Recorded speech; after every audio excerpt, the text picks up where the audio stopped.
Subscribe करें और bell दबाएं ताकि कोई खबर रह न जाए।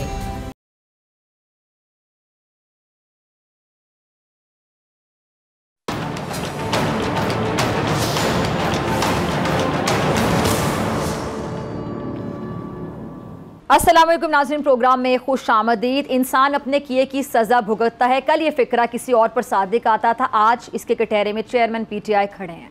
अगर दस्तूर यही है तो कल इसकी जद में कोई और भी होगा।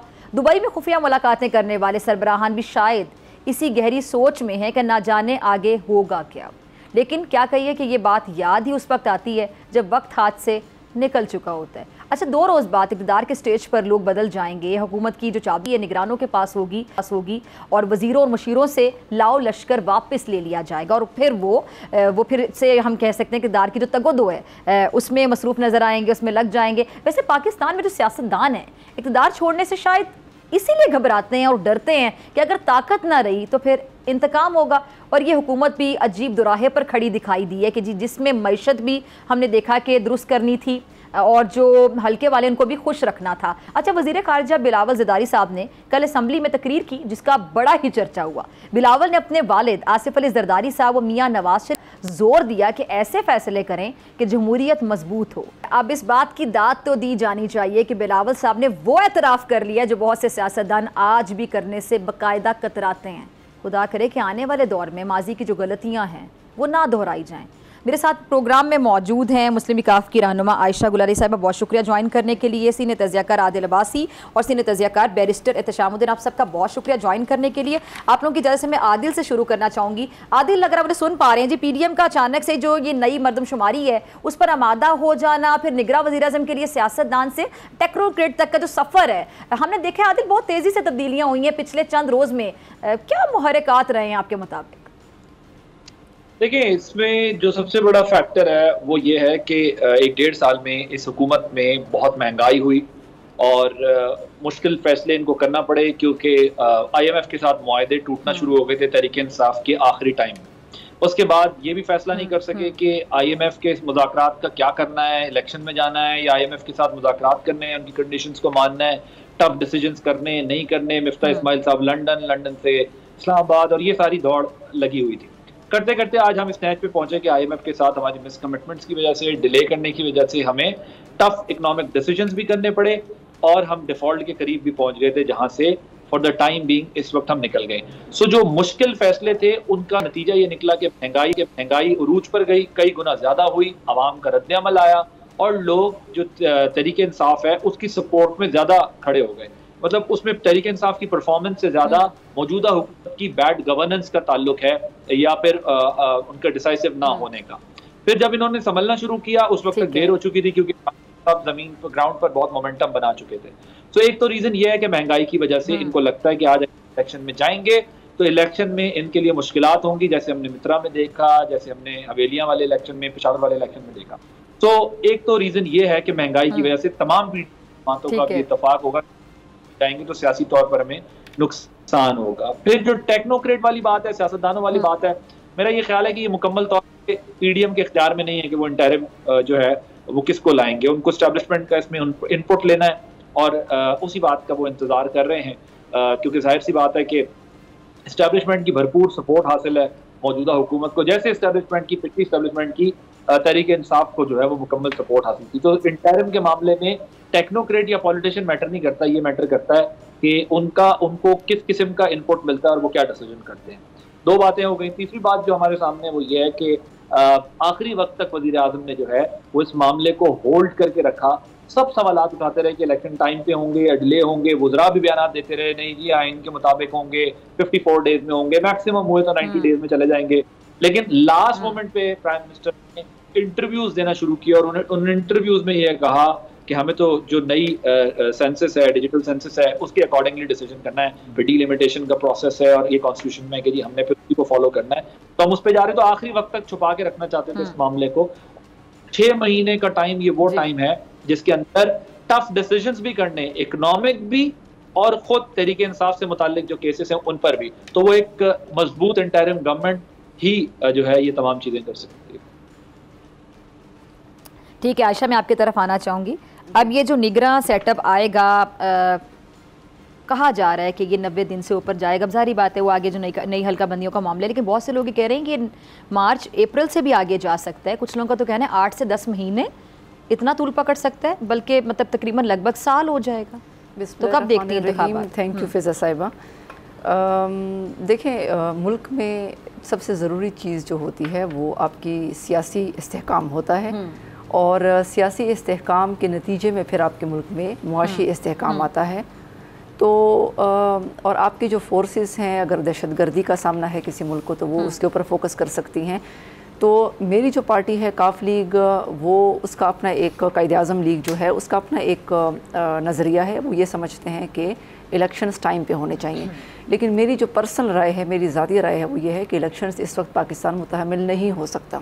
ठीक है। वो ये वजह है कि पाकिस्तान ना तो पॉलिटिकली स्टेबल है, ना इकोनॉमिकली स्टेबल है, ना ही उसमें हम देखें कि आप बजौड़ में जो दहशतगर्द हमला हुआ उसमें कितने लोग शहीद हुए। अब लोग पीटीआई चेयरमैन की गिरफ्तारी को लेकर बैठे हुए हैं कि पीटीआई चेयरमैन एक कुछ जराइम का इर्तिकाब हुआ, वो जेल में हैं, अब अटक जेल में ये हो रहा है वो हो रहा है। तो पाकिस्तान के जो बाकी जेलों में जो लोग हैं उनका क्या हो रहा है, और बजौड़ के जो शुहदा हैं उनके साथ जो उनके बॉडी पार्ट्स जो हैं वो बिखरे पड़े थे उसमें जलसे में। तो क्या लोगों हम एक दिन भी उसको याद नहीं कर सके, बल्कि मेन स्ट्रीम मीडिया पे उसको बहुत कम दिखाया गया। तो मैं समझती हूँ कि पाकिस्तान में सिक्योरिटी फोर्सेस पे हमले हो रहे हैं, आम आवाम पे हमले हो रहे हैं। और मैंने चीफ इलेक्शन कमिश्नर को एक लेटर लिखा था इस मार्च 2023 में, और चीफ जस्टिस साहब को भी मैंने कहा कि देखें, इस वक्त हमारी फोर्सेस और आवाम संगीन दहशतगर्द ख़तरों की लपेट में हैं। रोज़ाना हमारे लोगों पर हमले हो रहे हैं, सिक्योरिटी फोर्सेस पर, आवाम पर। तो ऐसी सूरत हाल में अगर हम इलेक्शंस कर लें और फिर मुल्क मुआशी डिफ़ॉल्ट के मतलब करीब था उस वक्त, और इस वक्त भी मुआशी हालात ठीक नहीं हैं, अरबों रुपए खर्च होते हैं। प्लस ये कि अगर इंतखाबी जलसे होते हैं तो तहरीक तालिबान पाकिस्तान और दाइश तो आपके ख़िलाफ़ ऐलान जंग कर चुके हैं। तो क्या यानी मैं समझती हूँ कि इलेक्शंस होने चाहिए पाकिस्तान में, साफ़ शफाफ होने चाहिए, लेकिन मुझे पाकिस्तान के लोगों की ज़िंदगी ज़्यादा अजीज़ है, क्योंकि अगर आपके पोलिंग स्टेशंस होंगे, आपके इंतखाबी जलसे होंगे, उसमें तो सॉफ्ट टारगेट्स होंगे, वो तो तरने वाला बन गया उन दहशतगर्दों के लिए। तो मैं नहीं समझती, मुझे पाकिस्तानी लोगों की जानें अजीज़ हैं, मैं नहीं समझती कि इस वक्त इलेक्शंस मुल्क में होने चाहिए, और ये मेरा ज़ाती पॉइंट ऑफ व्यू है। ठीक है जी। बैरिस्टर शाम, आपने आशा गुलारी साहिबा को भी सुना, आदिल अब्बासी को भी कुछ आप ऐड भी करना चाहें तो कर सकते हैं, फिर इलेक्शन कितनी आगे जा सकते हैं बैरिस्टर साहब? दूसरी बात ये जो टेक्नोक्रेट सियासतदान के हवाले से जो बहस हो रही है, ये सुनने में आ रहा है कि सियासतदान अगर आएगा निगरां हुकूमत में तो वो 3 महीने के लिए, और टेक्नोक्रेट के लिए ये टाइम पीरियड जो बढ़ सकता है। आइन इस बारे में क्या कहता है? क्या ये बड़ी क्लियर चीज़ है? नहीं जी, आइन तो बिल्कुल किसी किस्म की कोई तफरीक नहीं करता है। आइन तो सिर्फ ये कहता है कि अगर वक्त पर असेंबली तहलील हो रही है तो फिर ऐसी बातें क्यों हो रही हैं? 60 दिन में इलेक्शंस होंगे, और अगर वक्त से पहले तहलील हो रही है तो 90 दिन में इंतखाबात होंगे। तो 90 दिन ये वो आइनी मुद्दत है जिसको मलूज़े खातर रखते हुए इलेक्शन कमीशन ऑफ पाकिस्तान ने हर सूरत इलेक्शंस करवाने। लेकिन बातें इसलिए हो रही हैं क्योंकि आइन फॉलो कहाँ होता है पाकिस्तान में most of the times when it comes to politics में तो मफादात की गेम है, और उसमें पावर पॉलिटिक्स में आपको पता है कि जो उसके अपने ही कुछ डायनामिक्स हैं, तो वो जिस तरह जिसका तब बस चलता है और जिस तरह से जिसको सूट करता है वो अकॉर्डिंगली वैसे उसको डिज़ाइन करता है और उसको अचीव करने की कोशिश करता है। उसमें आइन बहुत पीछे कहीं रह जाता है। आइन की रूह से तो पंजाब में और केपीके में इलेक्शन 90 दिन में हो जाने चाहिए थे असेंबलियों के तहलील होने के बाद, जिस पर सुप्रीम कोर्ट ऑफ पाकिस्तान ने एक ऑर्डर भी दिया था 14 मई वाला, लेकिन उस पर भी अमल दरामद नहीं हो सका। तो इस वजह से आइन तो बहुत क्लियर है, लेकिन आइन की इम्प्लीमेंटेशन यहाँ पर नहीं होती है अनफॉर्चुनेटली, जिसकी वजह से फिर ये बातें होती हैं जो कि हो रही हैं, जो कि आप सवाल पूछ रहे हैं। ठीक है। अच्छा बैरिस्टर साहब, एक और चीज़, ये जो इलेक्शन कमीशन ने चेयरमैन पीटीआई को 5 साल के लिए नाअहल करार देकर कुरम की जो नशिस्त है वहाँ से डी नोटिफाई कर दिया है, तो अब क्या स्टेटस होगा आइन के मुताबिक, कानून के मुताबिक, कि अब क्या वो पार्टी के सरबराह रहेंगे? नहीं, उसके लिए अलहदा से इन्हें अदालत जाना पड़ेगा। आपको याद होगा वो जो मियां नवाज शरीफ साहब हैं, उनके खिलाफ जब नाअहली का फैसला आया था ताहयात, तो उसके बाद फिर एक और पिटिशन सुप्रीम कोर्ट में ही डाली गई थी कि वो पार्टी की चेयरमैनशिप या सदारत भी अपने पास नहीं रख सकते। उसके बाद फिर वो एक अलहदा से फैसला आया था जिसको उस वक्त के चीफ जस्टिस मियां साकिब निसार साहब जो थे वो उस बेंच में शामिल थे। तो उसके लिए एक अलग पिटिशन इन्हें डालनी पड़ेगी। लेकिन जिस तरह से हालात आगे चल रहे हैं उससे लग ये रहा है कि वो डाल देंगे और फैसला भी दे देंगे। जिस तरह से जज हुमायूं दिलावर की जजमेंट आई है, मेरे हिसाब से तो वो इंसाफ के तकाज़ों के बिल्कुल मुनाफी है, और जो ड्यू प्रोसेस ऑफ लॉ है उसको फॉलो नहीं किया। और सबसे अहम हक होता है किसी भी मुल्जिम का हक के दिफा, कि वो अगर अपने हक में, अपने दिफा में कोई गवाहान को पेश करना चाहता है तो उनको अदालत बुलाती है, सुनती है, जिरा करवाती है, और फिर जिरा होने के बाद अदालत ये फैसला करती है कि उनकी गवाहियां मुतलक हैं या गैर मुतलक हैं।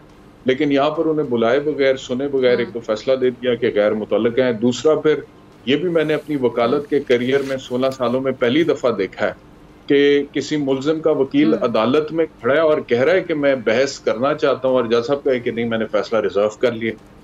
और फिर जिस अनड्यू हेस्ट के साथ फैसला रिजर्व हुआ है और उसके बाद सुनाया गया है, यानी कि वो 30 मिनट में 30 पेजेस की जजमेंट लिखना ह्यूमनली पॉसिबल नहीं है।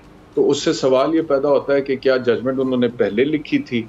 अगर लिखी थी तो वो बड़ा नामुनासिब है, और अगर नहीं तो फिर 30 मिनट में कैसे उन्होंने लिख लिया? और वो जितनी उजलत उसमें दिखाई है वो अजीबो गरीब है। और उसके अलावा जो उसके मेरिट्स हैं, मिसाल के तौर पे ये तो एक तनकीद है ना कि due process of law follow नहीं हुआ। दूसरी है कि जहां तक करप्ट प्रैक्टिस का ताल्लुक है ना जी, अगर कोई शख्स चोरी करता है ना, अपनी कोई करप्शन का माल छुपाना चाहता है, तो ये बिल्कुल एक गैर मंतकी बात है कि वो उसको इलेक्शन कमीशन के रिकॉर्ड के फॉर्म बी में तो जाहिर नहीं कर रहा, हालांकि वहां पे जाहिर करने का नुकसान कोई नहीं है, लेकिन टैक्स के पेपर्स में उसको जाहिर कर रहा है और उस पर टैक्स भी दे रहा है। ठीक है। तो जब टैक्स के रिकॉर्ड पे वो नजर आ रहा है और उसके मुताबिक टैक्स भी दे दिया है, और यहाँ पर सिर्फ फॉर्म बी में उसका जिक्र नहीं किया है, तो इसका ये मतलब नहीं है कि करप्ट प्रैक्टिस है। वो एक ओमिशन है जिसको दुरुस्त किया जा सकता था। उसकी बुनियाद पे करप्शन का वो जजमेंट देना और फिर 3 साल की मैक्सिमम सजा और डिस्क्वालिफिकेशन कानूनी तौर पे मेरे ख्याल में बिल्कुल गलत फैसला। ठीक है आदिल, मैं आपकी तरफ आना चाहूँगी। बादल, ये बात तो तय कि जो इलेक्शन है वो कम से कम मार्च तक तो नहीं हो रहे हैं, बाकी की जो सूरत हाल है वो भी वाज़े नज़र नहीं आ रही है। तो इस दौरान जो सियासी मंजरनामा है आदिल, आपके मुताबिक क्या हो गया? सियासी जमातें जो हैं वो क्या करेंगी? सियासत किन खतूत पर होगी आपके मुताबिक? और निगरां हुकूमत के बारे से एक और चीज़ आदिल, निगरां हुकूमत के पास आपके मुताबिक कितने इख्तियारात होंगे? अगर ये निगरां सेटअप 1 साल तक तूल पकड़ लेता है, एक्सटेंड हो जाता है, जैसे कि बहुत से तजज़ियाकारों की तरफ से कहा जा रहा है, तो फिर देखें, मेरा ख्याल है कि यहाँ पर पाकिस्तान में सिर्फ चंद दिनों बाद क्या होगा ये तज्जिया करना भी बहुत मुश्किल हो जाता है, क्योंकि रूल्स ऑफ द गेम जो है वो तो फॉलो होते नहीं। लेकिन आप फिर भी बात के मुताबिक तज्जिया करना चाहें तो ये जमातें क्या करेंगी? इसका जवाब ये कि इंतजार करेंगी कि अगले चंद, अभी सियासत में वाकई तज्जिया, ये बिल्कुल आपने सही, ये आपने समंदर को कूजे में बंद कर दिया कि बिल्कुल भी नहीं प्रेडिक्ट किया जा सकता कि क्या होगा जी। लेकिन फिर भी ये जो जमातें हैं, ये आपने सवाल पूछा क्या करेंगी, मेरा ख्याल है ये इंतजार करेंगी कि तहरीक इंसाफ और उनके चेयरमैन का मुस्तकबिल इन अगले 3-4 महीनों में, 6 महीनों में क्या होता है। सो ये बैठ के तमाशा देखना चाहते हैं। माइनस पीपल्स पार्टी के रीजंस हैं, मैं आपको बताऊंगा बाद में कि क्यों पीपल्स पार्टी क्लब का हिस्सा नहीं बन रही। तो ये इंतजार करेंगे, ये देखेंगे कि तहरीक इंसाफ के सात क्या होता है, क्या होता है, चेयरमैन तहरीक इंसाफ को सजा किन किन केसेस में होती है, और ये तमाम चीज़ों को ऑब्जर्व करके, और ये फिर कहीं जाके 3 महीने 6 महीने बाद ये इंतखाबात के लिए या उससे कबल कुछ माह कबल शोर मचाना शुरू कर देंगे कि इंतखाबात हो जाए बस। लेकिन अगर उन मामलात में कोई प्रॉब्लम हुई, हर्डल्स हुई कानूनी तौर पर, तो ऑब्वियसली फिर इनका स्टांस मुख्तलिफ होगा। अब आ जाते हैं पीपल्स पार्टी खुद को डिसएसोसिएट इसलिए कर रही है कि आपको याद होगा 2017 में पीपल्स पार्टी ने इसी तरह मियां नवाज शरीफ की सजा को ओन भी किया, तनकीद भी की और कहा आपने कीता की है। कायरा साहब तकरीरें करते थे, माल छुपाया है आपने, चोरी की है, जवाब दो। 18 में आके एकदम उन्होंने अपना स्टांस चेंज किया और कहा कि नहीं जी, मियां साहब को तो टेक्निकली नॉकआउट किया गया और उनके साथ जाती हुई है। तो इसी तरह जब चेयरमैन पीटीआई के ऊपर केसेस बन रहे थे और जब केसेस यहाँ तक पहुंचे कि आज वो अरेस्ट हो चुके हैं, अब पीपल्स पार्टी खुद को दोबारा से पॉलिटिकली जिंदा रखने के लिए आहिस्ता आहिस्ता खुद को इन मामलात से थोड़ा सा डिस्टेंस करने की कोशिश कर रही है। उसकी रीजन बेसिकली है कि जो पीपल्स पार्टी से कुछ माजी में कमिटमेंट हुई होंगी, वो कमिटमेंट्स उनको पूरी होती दिखाई नहीं दे रही। वफाक में उनका हिस्सा वो वाला नहीं है जो वो एक्सपेक्ट कर रहे थे कि उनको मिलेगा। और साथ ही उनको बलूचिस्तान भी जो है वो नजर आ रहा, लग रहा है उनको कि बलूचिस्तान भी पूरे तरीके से हमारे हाथ में नहीं होगा। अगर हुआ भी तो शायद सिंध बलोचिस्तान तक ये मामला रहेगा। सो वो अपनी फ्यूचर की पॉलिटिक्स को भी और अपनी साइज के मुताबिक जो हालात हैं उनको भी एनालाइज करते हुए थोड़ा थोड़ा सा मामला से खुद को अलहदा कर रहे हैं। आपने इंटरम की बात की है, इंटरम की मैं आपको बता पंजाब और तो आप भूल जाएंगे कि इंटरम इतनी पावरफुल होगी जो वफाक में आएगी। ठीक है, ठीक। अच्छा आयशा, फिर मुझे ब्रेक पे जाना है, आपकी तरफ आना चाहूँगी। आप आदिल की बातों से एग्री करती हैं, खासतौर पर इंटरम सेटअप के बारे में जिन्होंने कहा? देखिए इंटरम सेटअप जो है वो जो भी हो कंसेंसस से आना चाहिए। और पाकिस्तान में सारी पॉलिटिकल पार्टीज़ ने जो तबाही मचाई हुई है, मुआशी तबाही, और मैं इस पे बिल्कुल PDM का हम हिस्सा हैं, लेकिन जिस तरीके से इक़्तिदार में रहने वाली पार्टियों ने बैड गवर्नेंस की मिसालें कायम की, इंक्लूडिंग PTI, वो भी PTI ने भी उसमें मौजूद थी। तो मैं समझती हूँ कि पाकिस्तान में आजकल जो लोग हैं उनके लिए रोटी पूरी करना मुश्किल हो गया है, और पीने का साफ़ पानी हमारे पास नहीं है, और हमारे लोगों यानी जो ह्यूमन डेवलपमेंट इंडेक्स है वो हमारे मुल्क में क्या है, हमारे ह्यूमन राइट्स के हवाले से क्या सिचुएशन है, वो सारी हुकूमतों में हमारी ऐसी रही है। तो मैं समझती हूँ कि और इंसाफ का निज़ाम जो है वो हमारा बिल्कुल भी ठीक नहीं है। हमारी मरात जो हैं वो सबकी जजेस की सबसे ज़्यादा हैं, लेकिन हमारी जो है वो यानी नीचे से 4th नंबर पे है हमारी अदलिया परफॉर्मेंस के लिहाज से। तो मुल्क का निज़ाम सारा गड़बड़ है, और सिर्फ अपने मफादात को मद्देनज़र रख कर स्टेटमेंट्स जो हैं वो चेंज किए जाते हैं वक्त के हिसाब से।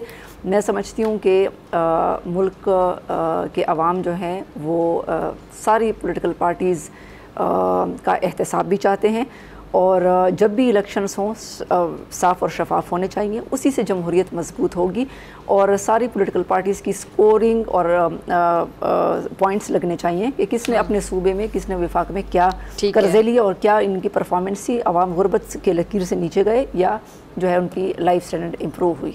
ठीक है जी, मुझे ब्रेक का काजर, तीनों मेहमान मेरे साथ मौजूद हैं, आपसे मुलाकात होगी शॉर्ट ब्रेक के बाद।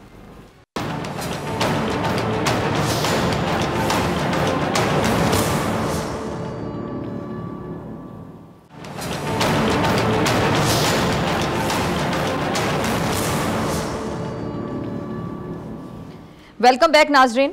बैरिस्टर इत्तिशाम साहब, मैं आपकी तरफ आना चाहूँगी। बैरिस्टर साहब, ये मैं अभी देख रही थी, ये चेयरमैन PTI को जेल में सहूलतें देने का हुक्म, तो जेल में सहूलतें भी दी जा रही हैं, लेकिन हम देखते हैं कि बड़ा नेगेटिव प्रोपेगेंडा किया जाता है, खासतौर पर सोशल मीडिया पर। क्या वजह समझ आती है आपको? किस किस्म का नेगेटिव प्रोपेगेंडा? मतलब यहाँ तक बताया जा रहा है कि जेल में ऐसे हो रहा है, वैसे हो रहा है, बता कौन रहा है?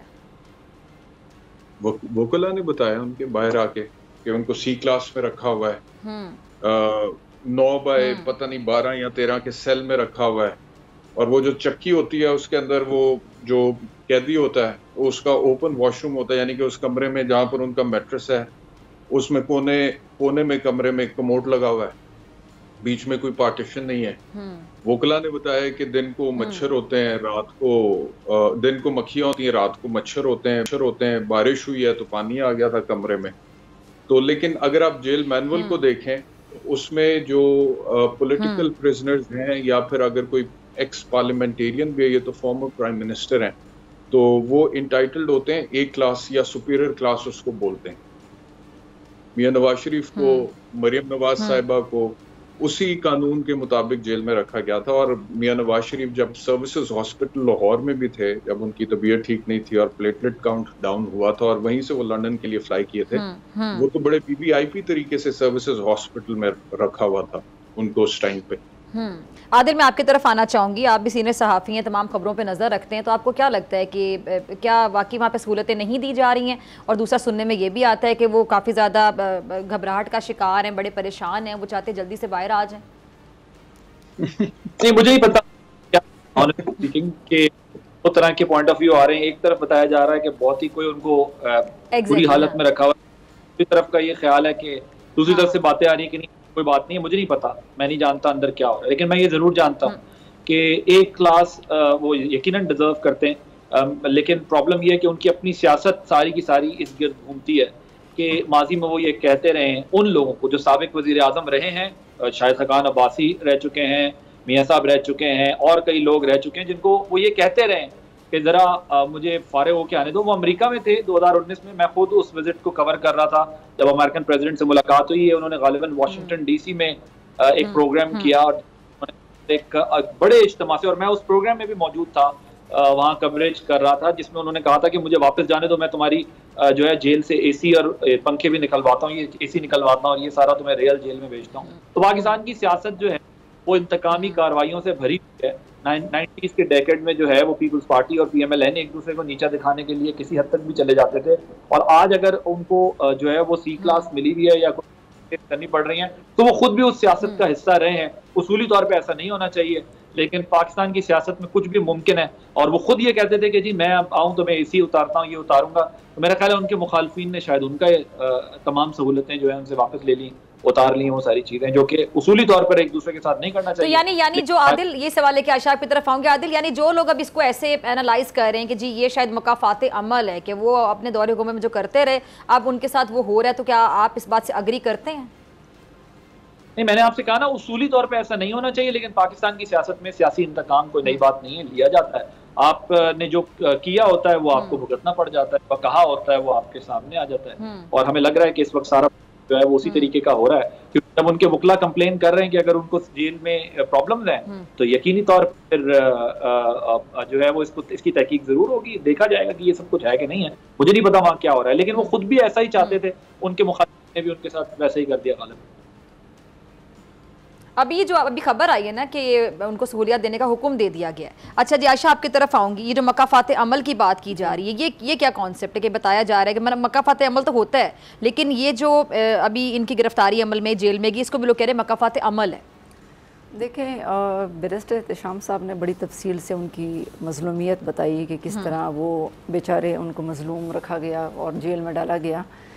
बात यह कि 39 मेरे ख्याल से हेयरिंग्स हुई थी, उसमें 35 में वो गैर हाजिर रहे, वो पेश ही नहीं हुए अदालत में। और फिर जो वकला की लिस्ट विटनेसेस की जो लिस्ट उनसे मांगी गई वो इर्रेलेवेंट लोगों की थी, वो डिलेइंग टैक्टिक्स इस्तेमाल करते रहे। और कोशिश ये थी कि लोग जो हैं वो इस अरसे में इतना दबाव डालें कि फिर वो सारी चीज़ें जो हैं वो मेरे मतलब कंट्रोल में आ जाएं। तो लेकिन वो नहीं हो सका। अदालतें जो हैं, पाकिस्तान कोई बनाना रिपब्लिक नहीं है, अदालतें अपना काम करती हैं। रियासत मदीना में तो चोर का हाथ काट दिया जाता था। तो बात यह है कि अगर तोशाखाना से आपने तहाइफ लिए हैं तो वो कहते हैं मिलिट्री सेक्रेटरी ने बेचे, तो फिर मतलब आपने ही उनको कहा होगा कि मिलिट्री सेक्रेटरी ने बेचे, लेकिन क्वेश्चन ये है कि आपने उसको शो नहीं किया। ये कानून हम सब के लिए, मेरे लिए भी है, सब पार्लियामेंटेरियंस के लिए, कि आपने अपने इलेक्शन के जो फॉर्म्स हैं उसमें आपने क्यों इसको शो नहीं किया जब आपके पास थे। और ये सबसे बड़ी बात है। दूसरा, विटनेसेस को बुलाना ना बुलाना उसकी बात नहीं है, आपने उसमें इलेक्शन के फॉर्म में नहीं लिखा। फिर यह है कि मैं समझती हूँ कि इनकलाब लाने वाले, नेल्सन मंडेला बनने वाले जो शख्स हैं, और मैं समझती हूँ कि पाकिस्तान में यानी अगर ये कोई इंतकामी कार्रवाई होती, मैं नहीं समझती कि इंतकामी कार्रवाई है, ये कोई एक कानून सारे पाकिस्तान के जो मुजरिम हैं वो जेलों में हैं, वो अपनी सज़ाएं काट रहे हैं। उन बेचारों को तो ना A क्लास की फ़ैसिलिटी है ना B क्लास की फ़ैसिलिटी है। वो जो पाकिस्तान के आम गरीब मुजरिम हैं वो तो PTI चेयरमैन की तरह या बाकी सियासतदानों की तरह ना AC की डिमांड करते हैं, ना घर से खाने की फरमाइश कर सकते हैं वो बेचारे। तो मैं एक ऐसा पाकिस्तान चाहती हूँ जो कि गरीब पाकिस्तानियों की, जो कि टैक्स देते हैं इस मुल्क में, जो कि टैक्स चोरी नहीं करते हैं, जो कि तोहफे चोरी नहीं करते हैं, जो कि मुल्क के वसाइल पर कब्ज़ा नहीं करते हैं, वो जो है जिनके असासों में इक़्तिदार में आकर इजाफा नहीं होता है। मैं एक की बात नहीं, मैं सब की बात कर रही हूँ। तो उन गरीब लोगों को जो है वो हक़ दिया जाए इस मुल्क में। मैं एक ऐसा पाकिस्तान देखना चाहती हूँ। यहाँ पर पॉलिटिशियन 2 दिन जो है इनकलाब लाने वाले जो हैं वो जेल में जो है वो कहते हैं कि मुझे AC चाहिए, मुझे घर से खाना चाहिए, मुझे फलां फलां, मुझे इंटरव्यूज का टाइम दिया जाए। तमाम पाकिस्तानी जो एक मयार हो, लेकिन अभी तो बेचारे हमारे जो अवाम है, सियासतदानों की मैं बात नहीं करी, अभी तो आटे और चीनी की कतारों में खड़े होते हैं और बाद में भी बेचारों को नहीं मिल रहा होता किसी को। देखें, जो 4 साल का सुनामी आया था ना, ये जब से ये सारी सियासी जमातें आ रही हैं, ये जो मौजूदा पार्टियां हैं, जब से इक़्तिदार में आ रही हैं, किसी एक मतलब हुकूमत में आप देख लें कि अवाम की हालत सही दुरुस्त नहीं हुई। कर्ज़े भी लिए गए, और सूरज का निज़ाम आज तक नहीं दिया गया, हस्पतालों की हालत ठीक नहीं हुई, तालीमी निज़ाम दुरुस्त नहीं हुआ, ह्यूमन राइट्स की हालत दुरुस्त नहीं हुई, किसी एक हुकूमत का मुझे बताएं, मीडिया की हालत दुरुस्त नहीं हुई, तो हम किसानों की हालत दुरुस्त नहीं हुई, मज़दूरों की हालत दुरुस्त नहीं हुई, तालिब इल्मों के ऊपर, तो मैं समझती हूँ कि तो यानी सियासतदानों की हालत दुरुस्त हुई है ना आपके मुताबिक? सियासतदानों की हालत दुरुस्त भी हुई बड़े है, और मैं तो सच बोलूँगी, हम हकीकत बयान करेंगे और यही हमारा फ़र्ज़ है, हमारा अखलाकी और दीनी फ़र्ज़ है। तो मैं समझती हूँ कि मैं एक ऐसा पाकिस्तान देखना चाहती हूँ जिसमें पाकिस्तान के जो असल ओनर्स हैं वो पाकिस्तान के अवाम है, एलिटिस्ट तबका जो है वो नहीं है। अवाम को जो है, अगर पीटीआई चेयरमैन को ये A क्लास फैसिलिटीज़ दी गई हैं, तो मैं अदलिया से ये मुतालबा करती हूँ कि फिर 2 पाकिस्तान नहीं होने चाहिए, फिर पाकिस्तान के सारे जो कैदी जेलों में बंद हैं उनको भी A क्लास फैसिलिटी देनी चाहिए, क्योंकि ये जो जेलें हैं, ये जो आपकी तनख्वाहें हैं, ये उन्हीं 99% जो है गरीब आवाम के पैसों से आते हैं। आदिल, सुनने में तो बड़ा अच्छा लग रहा है, लेकिन आपको लगता है कि ये हो भी सकता है? क्योंकि हमने तो बेचारी आवाम को इंशाल्लाह हमें मौका मिला, कितारों में लगे देखा, हमें मौका मिला तो इंशाल्लाह ऐसा ही पाकिस्तान आप देखेंगे। अच्छा, वैसे आदिल, जिनको बार बार मौका मिला वो भी अभी ये कहते हैं कि एक बार हमें और मौका मिला तो ऐसे करेंगे, क्या कहेंगे? देखिए, ये तो पाकिस्तान की सियासत है ना। पाकिस्तान की सियासत में जो है वो यही उम्मीदें और तवक्कुआत बांधी जाती हैं, लेकिन मैं ये ज़रूर कहूँगा कि पाकिस्तान के जो मसाइल जिस नहज पे पहुँच चुके हैं, मुझे लगता है कि इस वक्त जो बड़े फैसले करने हैं आपको, उसको आप इस ढीले ढाले अंदाज में नहीं कर सकते। जिस नहज पे पाकिस्तान की सियासत पहुँची है, जिन हालात की वजह से पहुँची है, हमारी एक सियासी तारीख है, जिस अंदाज से पहुँची है, अब पाकिस्तान उसका मुतहम्मिल नहीं हो सकता। पाकिस्तान को जेन्युइनली प्रोफेशनल्स की, ऐसे प्रोफेशनल्स की ज़रूरत है जो आगे आएँ और पाकिस्तान के अंदर कुछ कंट्रीब्यूट कर सकें। वो पॉलिटिकल पार्टीज के अंदर भी वो तमाम अच्छे लोग मौजूद हैं, और नए लोग भी हो सकते हैं जिनको आगे आना चाहिए और पाकिस्तान की खिदमत करनी चाहिए, क्योंकि तमाम जमातों को जो है वो मौका मिला। ऐसा नहीं कोई जमात जिसको मौका ना मिला हो, लेकिन रिवायती सियासत शुरू हो जाती है एक दूसरे को नीचा दिखाने के लिए। तो अभी पाकिस्तान को जिस चीज़ की ज़्यादा ज़रूरत है वो ये कि जो पाकिस्तान के कोर इशूज़ हैं, जिसके लिए 10 to 15 ईयर्स की आपको लॉन्ग टर्म प्लानिंग करनी चाहिए, ताकि आप पाकिस्तान के जो बड़े पेचीदा मसाइल हैं उन्हें एड्रेस कर सकें, और वो पॉलिसीज ऐसी हों जिनको कोई भी गवर्नमेंट आए तो वो टच ना करे, छेड़े ना, डिस्टर्ब ना करे, और वो पाकिस्तान की वो पॉलिसीज कंटिन्यू रहें चाहे किसी की भी हुकूमत आ जाए। तो मेरा ये ख्याल है कि ये एक बड़ा पाकिस्तान के लिए एक डिसाइसिव मोमेंट है। क्रॉस रोड्स पे हैं हम, जहाँ हमें ये तय करना होगा कि हमने पाकिस्तान को वही रिवायती अंदाज से चलाना है या फिर बेहतर लोगों के साथ बेहतर तरीके से पाकिस्तान को चलाना है। और उसके लिए आपको ये नहीं कहना होगा कि अगले 30 साल बाद मैं और मरियम साहिबा, बिलावल साहब कह रहे हैं, मैं और मरियम साहिबा ऐसा पाकिस्तान चाहते हैं जिसके अंदर जो है वो हम बेहतर सियासत कर सकें। तो उनका ये ख्याल है कि अगले 30 साल तक भी उन्होंने ही पाकिस्तान में सियासत करनी है, बाकी किसी ने सियासत नहीं करनी है। बाकी किसी जी, ये बिल्कुल हमें भी इस बात पे और देखिए आदिल, वो इतने कॉन्फिडेंस से कह रहे हैं, उनका ख्याल नहीं, उनको यकीन है, उनका ये ख्याल है कि पूरी जिंदगी उन्हीं की हुकूमतें होंगी, दोनों पार्टियों की। जी, इस वजह से जो है वो आप नहीं कर सकते जो नेपोटिज्म और डायनेस्टी की यहाँ पॉलिटिक्स चलती रही। तो मेरा ख्याल है पाकिस्तान को जो है वो प्रोफेशनल्स को आगे आकर चलाना होगा। हमने देख लिया सबको, बातों से नहीं बल्कि अमलन काम करना पड़ता है, जिसकी वजह से मुल्क आगे बढ़ते हैं। और एक और ठीक है, चलिए हम जमहूरियत की मजबूती के लिए शख्सियत पसंदी, और ठीक है जी, हम जो है ना वो शख्सियत पसंदी का जमहूरियत की मजबूती के लिए पार्टियों के अंदर जमहूरियत आनी चाहिए।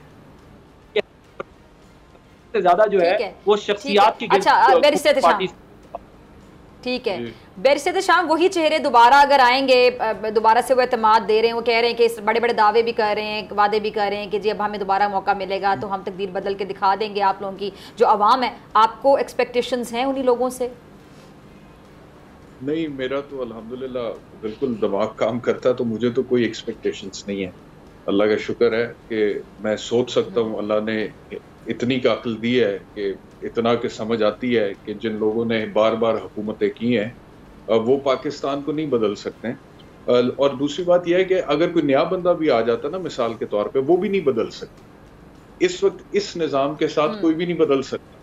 देखें, मुल्क आगे निकलते हैं या तरक्की करते हैं या रिफॉर्म्स आते हैं उनमें बड़े मेजर किस्म के, या फिर वो कोई चीज़ों को इतना ट्रांसपेरेंट मेरिटोक्रेसी के ऊपर डिस्पोज ऑफ करते हैं कि चीज़ें बेहतर हो जाती हैं। हमारे मुल्क में बदकिस्मती से जो निज़ाम राइज है पिछले 75 साल में, उसमें कहीं पे मेरिटोक्रेसी आपको नजर नहीं आती है।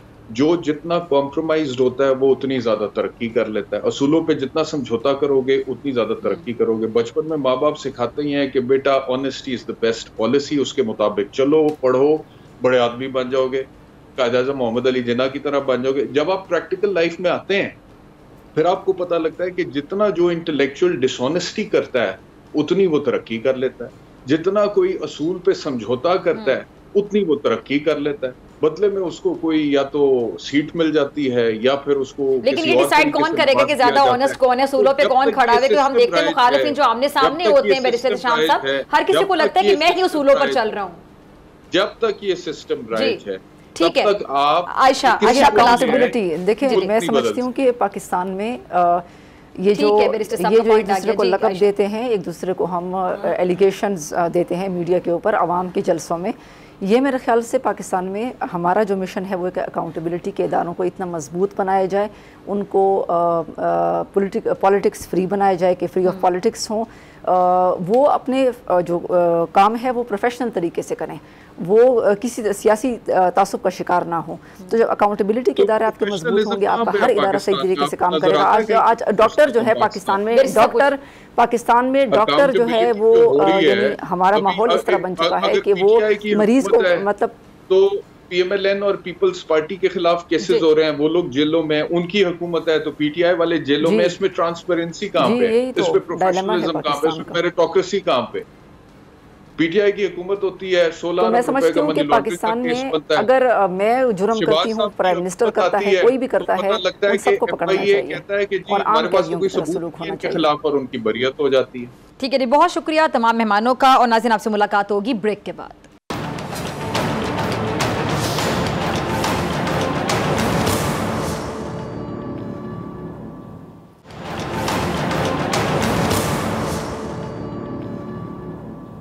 वेलकम बैक नाजरीन। साबिक वज़ीर आज़म चेयरमैन पीटीआई ने तोशाखाना केस में सजा के खिलाफ इस्लामाबाद हाई कोर्ट में अपील दायर कर दी और अदालत से ट्रायल कोर्ट का फैसला कलअदम करार देने और मरकजी अपील पर फैसला आने तक सजा मुअत्तल करके जमानत पर रिहा करने की इस्तदा भी की गई है। रजिस्ट्रार ऑफिस के अपील पर लगे एतराज़ात दूर होने के बाद अपील नंबर जारी कर दिया गया है और चेयरमैन पीटीआई ने वुकला के जरिए दायर अपील में मौक़िफ़ ये अपनाया कि तोशाखाना केस में ट्रायल कोर्ट का फैसला खिलाफ कानून है और इस फैसले को कलअदम करार दिया जाए। चेयरमैन पीटीआई की जानिब से वकील ख्वाजा हारिस और बैरिस्टर गौहर ने अपीलें दायर की। इसमें मजीद बात करने के लिए मेरे साथ मौजूद हैं बोल न्यूज़ के सीनियर कॉरेस्पॉन्डेंट एहतशाम कियानी। बहुत शुक्रिया, आप मेरे साथ स्टूडियोज़ में मौजूद हैं। एहतशाम, आपकी गहरी नज़र है इस पर, और ये इस्लामाबाद हाई कोर्ट ने जो अपील पर समाअत के लिए बेंच तश्कील दिया है, कौन कौन से जजेस इसमें शामिल होंगे? डॉक्टर साहब, चीफ जस्टिस आमिर फारूक और उनके साथ जस्टिस तारिक महमूद जहांगीरी इस केस की समाअत करेंगे। अपील पर चूँकि 2 रुकनी बेंच है तो 12 बजे के बाद ये समाअत हो सकेगी। अब उस पॉइंट पे आते हैं कि क्यों वो कहते हैं कि इस फैसले को कलअदम करार दे दिया जाए। उसकी वजूहात एक से ज़्यादा हैं, क्योंकि जज साहब ने जब फैसला लिखा तो उसमें उन्होंने जो चेयरमैन पीटीआई के वकला थे उनको सुना नहीं, उनको फाइनल आर्गूमेंट्स नहीं करने दिए गए। इसके अलावा उनका हक़ दिफा भी उन्होंने ख़त्म कर दिया था। अच्छा। अब हक़ दिफा जब ख़त्म हो गया तो उन्होंने इस्लामाबाद हाई कोर्ट में अपील दायर की और हाई कोर्ट ने उस पर नोटिस जारी किया। इलेक्शन कमीशन से 10 तारीख को वो समाअत के लिए मुकर्रर है, लेकिन अदालत ने ये तमाम बातें जो हैं इनको नज़रअंदाज करके फ़ैसला दिया। अब ख्वाजा हारिस ने अपील में ये लिखा है कि जब वो उन्होंने जो ट्रायल कोर्ट में पहुँचना था तो उससे पहले उन्होंने एहतसाब अदालत में भी पहुंचना था, क्योंकि चेयरमैन पीटीआई की वहां जमानत की दरखास्त लगी हुई थी। इस दौरान उनको मैसेज आया कि उनके मुंशी जो कि सुप्रीम कोर्ट और इस्लामाबाद हाई कोर्ट में दरखास्तें दायर करने जा रहे थे, वो भी रिवीजन थी, क्रिमिनल रिवीजन्स थी, जिसमें इस्लामाबाद हाई कोर्ट ने जो फैसला दिया था वो उसको सुप्रीम कोर्ट में चैलेंज करना चाहते थे, क्योंकि स्टे नहीं मिला और उनको उनकी एप्रीहेंशन थी कि ये डिसाइड हो जाएगा और एप्रीहेंशन उनकी दुरुस्त साबित हुई। इसके अलावा दीगर पॉइंट्स हैं। उन्होंने कहा कि फैसला कानून और केस के हकायक के मुनाफी है, हकायक जो हैं उनको मैनिपुलेट करके फैसला दिया गया है। फिर वो कहते हैं कि मेरिट से कतई नज़र उन्होंने ये इल्ज़ाम भी आयद किया कि जज साहब ने प्री डिटरमिन्ड माइंड के साथ ये फैसला दिया है। फिर बाद में उन्होंने ये भी लिख दिया कि जज साहब ने फैसला पहले से लिख के रखा हुआ था और आखिरी समाअत जो थी वो आंख नज़र का धोखा था, क्योंकि वो कहते हैं 12 बजे जज साहब ने जजमेंट रिजर्व की, 12:30 बजे आके सुनाई और 12:30 बजे वो 35 सफ़ात पर मुश्तमिल फैसला भी उन्होंने जारी कर दिया। इसके अलावा उन्होंने कहा जी कि जज साहब ने जब वो केस का ट्रायल चल रहा था तो उस दौरान चेयरमैन पीटीआई और उनके वकला से मुताल्लिक उन्होंने बहुत से रिमार्क्स ऐसे दिए जो कि उनको नहीं देने चाहिए थे, और फिर उन्होंने कहा कि इंटेंशनली इस्लामाबाद हाई कोर्ट के ऑर्डर की खिलाफ वर्जी की गई है। हाई कोर्ट ने जब चेयरमैन पीटीआई की हक के दिफा बहाल करने की दरख्वास्त पर नोटिस जारी किया था तो टेक्निकली और लीगली ये नहीं होना चाहिए था कि ट्रायल कोर्ट ये फैसला सुना दे, लेकिन ट्रायल कोर्ट ने ऐसा किया। इसके अलावा इस्लामाबाद हाई कोर्ट ने ट्रायल कोर्ट को ये ऑर्डर किया था कि आप जो केस मेंटेनेबल यानी काबिल समात होने पे पहले फैसला करें, उस पे उनके दलाइल सुने, लेकिन वो भी नहीं सुने। अच्छा, ये जो अब ये एफआईए ने चेयरमैन पीटीआई के वकील ख्वाजा हारिस को कल 2 बजे तलब किया, इस हवाले से जरा अपडेट कर। डॉक्टर साहब, इस्लामाबाद हाई कोर्ट में एक क्रिमिनल रिवीजन जो कि अपील के तौर पर होती है, वो चेयरमैन पीटीआई के वकला ने की थी कि जो ट्रायल करने वाले जज हैं उनसे केस दूसरी अदालत मुंतकिल किया जाए, क्योंकि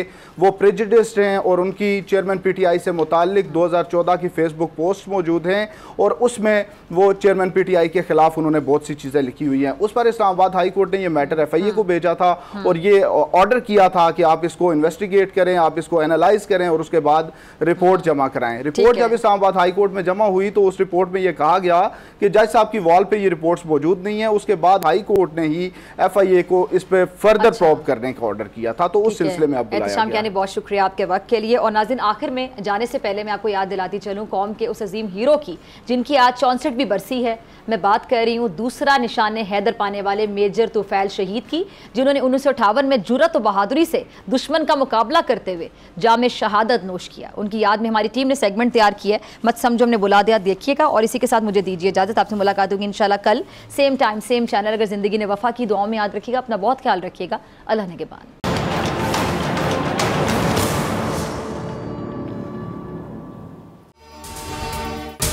अगर आपको ये वीडियो पसंद आई तो सब्सक्राइब करें और बेल आइकन पर क्लिक करें। तारीख का अमीन,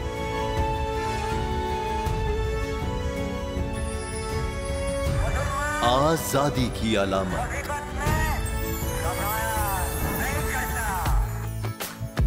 हुस्न का आईनादार, फिक्रो नजरिए की अक्कास, सरफराजी का गवाह, यानी हम सबका निगहबान पाकिस्तान।